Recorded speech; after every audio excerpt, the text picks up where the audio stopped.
હંમેશા બહુ ભૂખ લાગી હો ભાઈ, ફટાફટ જમવાનું લાવો.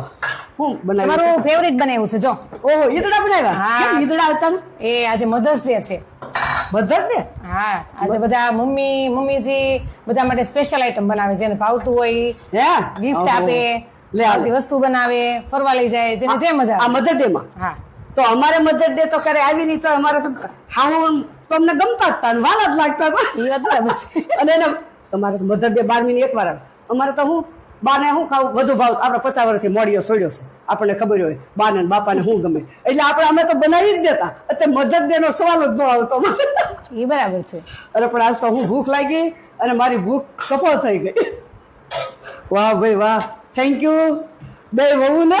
આજે મધર ડે, તારી વાત હાચી, હું સમજુ બરાબર, સમય હાલવાનું, પણ 366 દિવસ મધર ઉપર પ્રેમ ન હોય, ફાધર ઉપર ન હોય, બ્રધર ભાઈને હું બ્રધર એની ઉપર પ્રેમ ન હોય જ.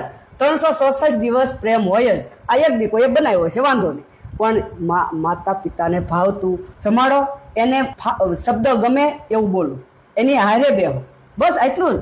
365 દિવસ મધર ડે હોય, એક દિન હોય મારા વાલા.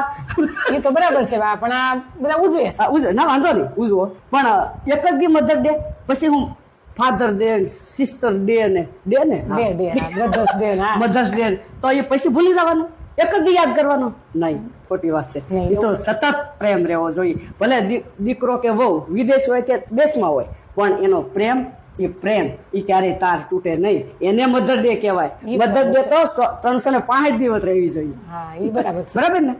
તો તમે તારે બધી ડે ઉજવો, વાંધો નથી, પણ મેં તમને કીધું એમાં કઈ ખોટું હતું, ખોટું હોય તો મને કમેન્ટમાં જણાવજો. બરાબર, ધન્યવાદ.